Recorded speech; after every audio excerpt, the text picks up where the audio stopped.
नमस्कार. आजच्या एपिसोडमध्ये आपण बघूया. इथे मानसी आभाला म्हणत असते की जोपर्यंत तात्या मला माझ्या नावाने हाक मारत नाही तोपर्यंत मी काय बाहेर आता जाणार नाही आहे. तेव्हा इथे आता सर म्हणत असतात, जे स्ट्रक्चरल ऑडिटर असतात ते म्हणत असतात की सर एक काम करता का, तुम्ही त्यांच्या नावाने त्यांना हाक मारा ना, म्हणजे त्यांना कळेल की मी त्यांनाच भेटायला आलो आहे ते. तेव्हा इथे तात्या म्हणतात ठीक आहे. आणि इथे तात्या म्हणतात की मानसी मानसी सनस, तुमच्या ऑफिसमधून तुम्हाला कुणीतरी भेटायला आले. तेव्हा मानसी येते आणि मग ते आता स्ट्रक्चरल ऑडिटर यांना भेटते. तेव्हा मानसी म्हणत असते की हे माझं लग्न आधीचं नाव आहे मानसी सनस आणि आता माझं नाव आहे मानसी तेजस प्रभू. हे लग्नानंतरचं नाव आहे. तेव्हा आमच्या याच घराचं आम्हाला स्ट्रक्चरल ऑडिटर करायचं आहे, म्हणजे आम्हाला कळेल की आमचं घर अजूनही किती मजबूत आहे ते, आणि त्याची काही डागडुजी करायची असेल तर ती आम्ही करू. तेव्हा इथे स्ट्रक्चरल ऑडिटर म्हणतात की हे बघा, आम्ही आधी तपासणी करणार आणि मग सांगणार की तुमचं घर हे किती मजबूत आहे आणि किती नाही ते. किती वर्ष झाली असतील? तेव्हा इथे 100 वर्ष तरी झाली असतील, पण अजूनही भिंतीला एक क्रॅचसुद्धा आलेली नाही आहे. तेव्हा इथे आता ऑडिटर म्हणत असतात की मी बाहेरून येताना नाव वाचलं, स्वातंत्र्यवीर भास्कर प्रभू म्हणून. तेव्हा इथे माणसे म्हणत असते की ते आमचे आजे सासरे आहेत आणि हे आमचे सासरे, आणि त्यांचं नाव घ्यायच्या आधीच इथे आता प्रभाकर प्रभू असं तात्या म्हणतात. तेव्हा इथे माणसे म्हणत असते की हे बघा सर, तुम्ही व्यवस्थित आमच्या घराचं ऑडिट करून घ्या. तर इथे काजलने आता त्यांना मानसीच्या घरी पाठवलेलं असतं, कारण मानसीने तिला सांगितलेलं असतं की आमच्या घराची सुद्धा आम्हाला डागडुजी करून घ्यायची आहे. तेव्हा ते किती मजबूत आहे किती नाही हे सुद्धा बघून घ्यायचं आहे. तर ती सुद्धा ओळख आता करून दिली जाते. तेव्हा मानसी म्हणते सर हे बघा, मला थोडं काम आहे, त्याच्यामुळे तुम्ही व्यवस्थित आमच्या घराची तपासणी करा. तुम्हाला जर काही प्रश्न असतील तर ते तुम्ही आमच्या तात्यांना विचारा, ते तुम्हाला माहिती देतीलच. तेव्हा इथे मानसीला आता तेजससाठी पिठलं बनवायचं असतं आणि त्यामुळे ती खूप जास्त बिझी असते. तेवढ्यातच सुगंधा त्यांच्यासाठी पाणीसुद्धा घेऊन येते. तेव्हा तात्या म्हणत असतात की आमच्या घराला खूप वर्ष जरी झाली असली ना तरीसुद्धा आमचं घर अजून मजबूत आहे. तेव्हा इथे आता ऑडिटर म्हणत असतात पण तरीसुद्धा वरचा छपरा हा पडलाच ना. तेव्हा माणसे म्हणते चुकून झालं ते, आणि म्हणूनच आम्हाला बघायचं आहे की नक्की असं का झालं. तुम्ही व्यवस्थित तपासणी करा. तर इथे तेजसवरती आरोप करण्यासाठी आता एक महिला आलेली असते आणि ती म्हणत असते की याने माझ्या नवऱ्याची सरकारी नोकरी घालवली आणि तुम्ही अशा माणसाला इथे सरकारी नोकरीवरती ठेवले आहे. अहो, सरकारी अधिकारी म्हणून तो लोकांना फसवत होता आणि आता तर काय, इथं कोलीतच तुम्ही त्याच्या हातात दिले. आता खरोखर सरकारी नोकरी असल्यावरती किती जणांना फसवेल काय माहिती.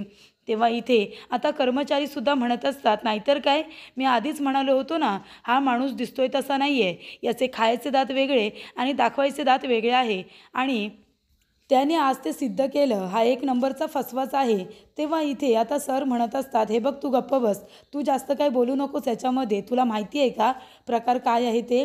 तेव्हा सर म्हणतात की तेजस, खरं खरं सांग, या जे काही बोलतायत ते खरं आहे का. तेव्हा तेजस म्हणतो सर, तुम्ही प्लीज माझं एकदा ऐकून तरी घ्या ना, म्हणजे त्या बोलतायत ते खरं आहे. तेव्हा इथे सर म्हणतात की तुझ्याकडून ही अपेक्षा नव्हती. तुला जेव्हा आम्ही नोकरी दिली तेव्हा तू आम्हाला खूप इम्प्रेस केलंस. तू लाज घेतली नाहीस, तू प्रामाणिकपणा दाखवलास आणि प्रामाणिकपणे कामसुद्धा करत होतास. मग हे सगळं काय आहे? सरकारी अधिकारी म्हणून कुणाला तरी फसवणं, त्यांच्याकडून पैसे उकळणं हे चुकीचंच आहे की नाही. आता तुला आम्ही कामावरती ठेवू शकत नाही. आत्ताच्या आत्ता तुझं आम्ही निलंबित लेटर तयार करतो आणि ते पुढे आम्ही पाठवून देतो. आजच्या आज मेल होईल. तेव्हा इथे तेजस आपली बाजू मांडण्याचा पुरेपूर प्रयत्न आता करत असतो. त्यानंतरला मानसीने आता इथे तेजसच्या आवडीचं पिठलं बनवलेलं असतं आणि ती डबा भरून भरून घेऊन जात असते. तेव्हा आभा म्हणत असते अगं बास बास, आम्हालासुद्धा ठेव थोडंसं तुझ्या हातचं टेस्ट करायला, की सगळं आता नवऱ्यालाच घेऊन जाणार आहेस. तेव्हा इथे मानसी आता डबा भरून येते आणि म्हणते अगं तुमच्यासाठी सुद्धा ठेवलं आहे, हे काय मी भरपूर केलं आहे ना. तेव्हा इथे माणसे म्हणते बरं ठीक आहे, आता मी तेजसला फोन करते आणि सांगते की मी येते म्हणून. त्यांनासुद्धा कळायला हवं ना, ते वाट बघत असतील. तेव्हा आभा म्हणते की हो हो, फोन कर. आता काय बायकोने स्वतःच्या हाताने नवऱ्याच्या आवडीचं पिठलं बनवलं आहे आणि आता स्वतः डबा घेऊन जाणार आहे, म्हणजे दादासुद्धा खूप जास्त खुश असेल, हो की नाही. तर इथे तेजसला खूप जास्त टेन्शन आलेलं असतं कारण त्या बाईने येऊन सगळा गोंधळ घातलेला असतो। तेव्हा इथे तेजसचं आता निलंबित लेटर हे तयार होत असतं। त्याच्यामध्ये सर म्हणत असतात की तेजस प्रभू यांनी सरकारी अधिकारी म्हणून एका माणसाकडून पैसे उकळलेले आहेत आणि त्याची नोकरीसुद्धा गेलेली आहे आणि अशा रीतीने आयतं कोळीतच जणू काही त्यांच्या हातात दिल्यासारखं होतं। तेव्हा त्यांना इथे सरकारी नोकरी दिली आणि म्हणून त्यांच्याकडून अजून कुठली लोकं फसली जाऊ नये म्हणून त्यांना निलंबित करण्यात येते। तेव्हा इथे तेजस म्हणत असतो की सर, तुम्ही त्यांची बाजू ऐकून घेतली, त्यांनी तुम्हाला जे काही सांगितलं तुम्हाला खरं वाटतंय, पण माझीसुद्धा बाजू तुम्ही ऐकून घेतली पाहिजे ना सर। एकदा मी काय म्हणतोय ते तर ऐकून घ्या। तेव्हा इथे तेजस आता जे काही बोलत असतो त्याच्यावरती विश्वास ठेवणं कठीण होतं। सर म्हणतात की आता तुमच्या बोलण्यावरती विश्वास ठेवला जाणार नाही आणि तेवढ्यातच मानसी फोन करत असते की मी येते म्हणून डबा घेऊन ते सांगायला। तेव्हा तेजस फोन कट करतो आणि म्हणतो की मानसी इथे येतील, त्यांच्यासमोर जर हा तमाशा झाला तर खूपच मोठा प्रॉब्लेम होईल। तेव्हा मानसी म्हणत असते की आभा, तेजसने फोन नाही उचलला गं।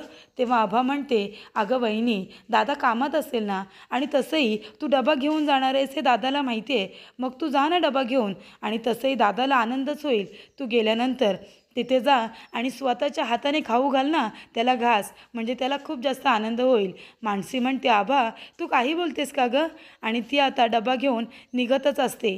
तर इथे आता ऑडिट करण्यासाठी प्रत्येक ठिकाणची माती काढली जाते आणि म्हणून इथे आता ड्रिल मशीनने भिंतींना होल केले जात असतात। तेव्हा तात्यांना राग येतो आणि तात्या म्हणत असतात, हे काय करताय तुम्ही? अहो, माझ्या भिंतींना तुम्ही भोकं का करताय? तेव्हा इथे सर म्हणत असतात, अहो असं काय करताय? आता आपल्याला स्ट्रक्चरल ऑडिट करायचं आहे, मग आता प्रत्येक ठिकाणची माती घेऊन बघायला नको का? त्याची तपासणी होईल ना, म्हणजे ही माती अजून भक्कम आहे की नाही, तुमचं घर भक्कम आहे की नाही हे बघितलं जाईल। तेव्हा इथे तात्या म्हणतात, ते तुम्ही का बघाल? ते आम्ही आमचं ठरवू, तुम्ही कोण ठरवणार आहे आमचं घर भक्कम आहे की नाही ते? आणि तुम्हाला तपासणी करायची आहे ना, वरून करा, भिंतींना इथे भोकं पाडायची काय गरज आहे? आणि त्याच्यातून जर तुम्ही होल करता करता आमच्या भिंतींना स्क्रॅच गेले तर आमचं किती मोठं नुकसान होईल। तेव्हा सर म्हणतात की हे बघा, मी इथे स्वतःच्या मर्जीने आलेलो नाही आहे, तर मानसी मॅडमने रिक्वेस्ट केली म्हणून मी इथे आलो आहे। तुम्हाला जर ऑडिट करून घ्यायचं नसेल तर नका घेऊ, पण ही माझी कामाची पद्धत आहे। तेव्हा मानसी त्याने म्हणते, तात्या त्यांना असंच काम करावं लागतं, म्हणजे आता आपल्या भिंती किती मजबूत आहेत ते आपल्याला सांगतील, पण त्यासाठी त्यांना तपासणी तर करायला हवी आहे ना।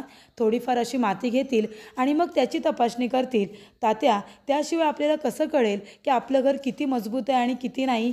तेव्हा सुगंधा म्हणत असते, अहो तुम्ही शांत व्हा ना, ते आता सुनबाईच्या ऑफिसमधून आलेत की नाही, आपल्यासाठी आलेत ना आपलं घर चेक करायला, मग आता थोडीशी आपण सुद्धा त्यांना इथे मुभा दिली पाहिजे ना। आपण त्यांना सहकार्य नाही केलं तर आपल्या घराची तपासणी कशी होणार? तेव्हा तात्या आता गप्प बसतात। तात्या म्हणतात, त्यासाठी भोका पाडायची गरज आहे का? पाडा बरं, आता काय बोलायचं आहे मी।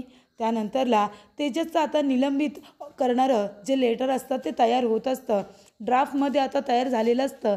पण इथे तेजस म्हणतो, सर प्लीज तुम्ही माझं आधी ऐकून तरी घ्या ना, म्हणजे मी मान्य करतो की मी सरकारी अधिकारी म्हणून यांच्या नवऱ्याला भेटलो, पण का भेटलो ते तर ऐकून घ्या।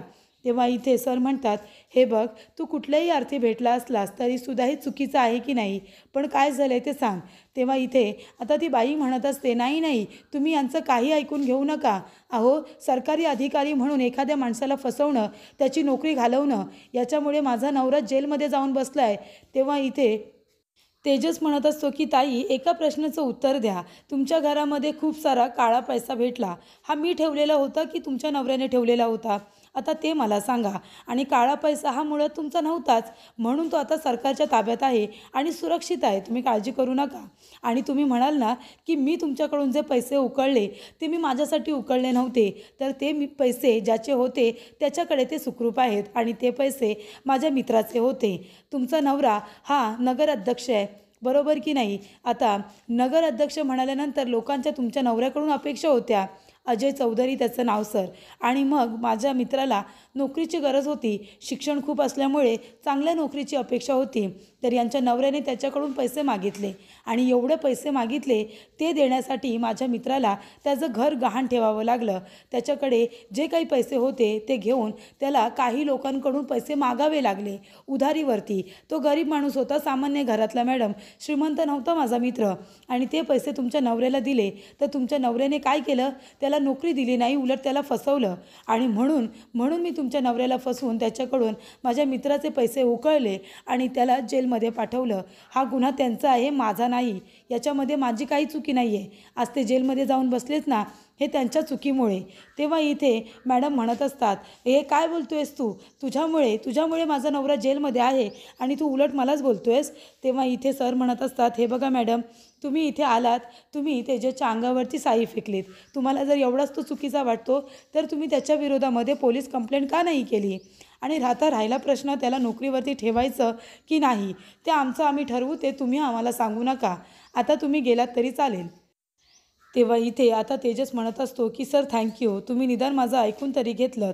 तेव्हा इथे सर म्हणत असतात, हे बघ तेजस, तू जरी चांगल्यासाठी हे सगळं केलं असलंस ना, तरीसुद्धा मार्ग चुकीचाच होता आणि तू म्हणतोयस आता की आता तुला सुधारायचं आहे, चांगल्या मार्गावरती यायचं आहे आणि तू चांगला मार्ग निवडला आहेस. पण कधीकधी भूतकाळातल्या काही गोष्टी मानावरती काढतात आणि त्यासाठी अशा काही गोष्टी असतील ना, तर आपण त्या स्वतः सांगायच्या असतात.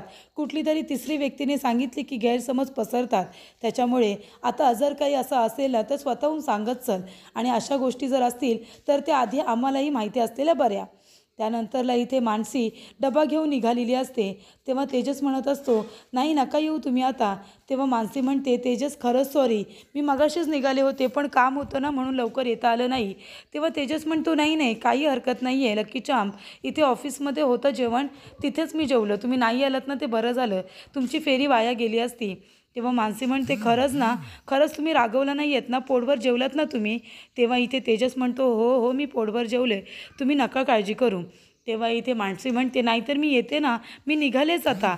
तेव्हा तेजस म्हणतो, नाही नको लकी चार्म, मी खरंच सांगतोय, मी पोटभर जेवलो आहे.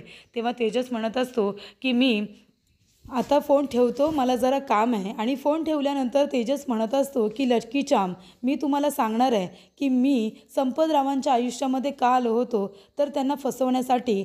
पण मग नंतर काय झालं हे सगळं मी तुम्हाला आजच्या आज सांगणार आहे, काही झालं तरी. तर इथे रणजित आता गायत्रीला विचारत असतो, काय मग घरामध्ये काय चाललं आहे, भिंतीनं बोकं पडत आहेत ना? त्यानंतरला इथे गायत्री म्हणत असते, अहो पण तुम्हाला माहिती आहे रिझल्ट काय आहे, मग कशासाठी हे सगळं? तेव्हा इथे रणजित म्हणत असतो की मानसी स्ट्रक्चरल ऑडिट का करते? तेव्हा तिला अजूनही आशा आहे की भिंती मजबूत आहेत, फक्त डागडुजी करावी लागेल. म्हणूनच ना, म्हणजे आशा आहे म्हणूनच आपण असे सगळे प्रोसेस करायची आणि त्यांच्या अशा उंचावत न्यायच्या आणि एकदाच 10 अडकण पाडायच्या आणि त्यांना सांगायचं की नाही तुमचं घर राहण्याच्या लायकीचं नाही आहे, ते आता तोडावंच लागणार किंवा ते आता मजबूत राहिलेलं नाही आहे, तिथे तुम्ही नाही राहू शकत, असं आपण त्यांना सांगायचं. तेव्हा इथे गायत्री म्हणत असते की ठीक आहे, काय करायचं आहे ते करा, पण रिझल्ट किती दिवसात येतात ते लवकरात लवकर येऊ द्या आणि रिझल्ट मला जो हवा आहे तसाच लागायला हवा. कारण मला या प्रभूंना या घरामधून नाही तर हे त्यांचं घर एकदम जमीनदोस्त करून टाकायचं आहे. तर इथे तेजस आलेला असतो आणि तो मानसीला आवाज देत असतो. तेवढ्यातच तिथे तात्या येतात. तात्यांना शर्टला लागलेली साई दिसू नये म्हणून तेजसने आपली बॅग आता शर्टवर पकडून ठेवलेली असते आणि तिथे तात्या आता येऊन बसलेले असतात. तेव्हा तेजस म्हणतो, तात्यांसमोर काही बोलायला नको आणि साई तर त्यांना दिसायला नको. आता कुठे त्यांचा विश्वास माझ्यावरती बसायला लागला आहे, तो पुन्हा मला विश्वास गमवायचा नाही आहे. तर मानसी येते आणि म्हणते की तेजस तुम्ही आलात, उशीर झाला तुम्हाला यायला आणि ही बॅग का तुम्ही एवढ्या जवळ घट्ट पकडून ठेवले, त्यात काही महत्त्वाचं आहे का? द्या माझ्याकडे, मी ठेवते. तेव्हा तेजस म्हणतो, नाही नको. तेव्हा मानसी म्हणते, काय झालं, ऑफिसमध्ये खूप काम होतं का? चेहरासुद्धा थकलेला दिसतोय, सगळं काही ठीक आहे ना? तर इथे तेजसला मानसीबरोबर बोलायचं असतं पण तात्या असल्यामुळे त्याला बोलता येत नसतं. तेव्हा तात्यांना ते कळतं आणि ते बाहेर जातात. तेवढ्यातच तेजस काही बोलायला जाणार तिथे सुगंध येते आणि म्हणते, मानसी चल आपण जेवण गरम करूया. तेजस तू सुद्धा जा, हातपाय धुवून घे, फ्रेश हो आणि जेवायला ये बरं. तेव्हा इथे मानसी म्हणते, जा लवकर या, मी तुमच्यासाठी तुमच्या आवडीचं पिठलं बनवलेलं आहे, गरम करते, लवकर या राष्ट्रीय जेवायला. तेव्हा तेजस म्हणत असतो की ही जी परिस्थिती आज झाली ती पुन्हा होता कामा नये. जर मानसीला कुणा तिसऱ्याकडून हे सगळं कळलं तर त्यांना त्रास होईल, मीच सांगितलेलं बरं आहे. तर इथे आता मानसी आणि तेजस दोघंजणं जिन्यावरती झोपलेले असतात. तेवढ्यातच तिथे गायत्री येते आणि गायत्री त्या दोघांना एकत्र बघते तर इथे मानसीच्या खांद्यावरती तेजसने आपले हात ठेवलेले असतात. त्याच्यामुळे ती मोबाईलमध्ये आता फोटो काढते आणि फोटो ती रणजितला पाठवते आणि म्हणते या दोघांना एवढं जवळ येता कामा नये, यांच्यातली जवळीकता कमी करायला हवी. तेव्हा रणजित आता पुन्हा तो कुत्र्याचा टेडी हातात घेतो ज्याला त्याने तेजसचं नाव दिलेलं असतं आणि तो म्हणतो की तेजस, किती वेळा सांगितलंय तुला की मानसीपासून लांब राहायचं, तरीसुद्धा तिच्या अवतीभोवती फिरतोस ना. सोडणार नाही मी तुला, लांब राहायचं मानसीपासून. तर इथे मानसी आणि तेजस आता उठलेले असतात. तेव्हा गायत्री मानसीला म्हणत असते की आता भांडी घासल्याशिवाय ऑफिसला जायचं नाही, कळलं तुला. तेव्हा इथे तेजसला आता गायत्रीच्या बोलण्याचा खूप राग येत असतो.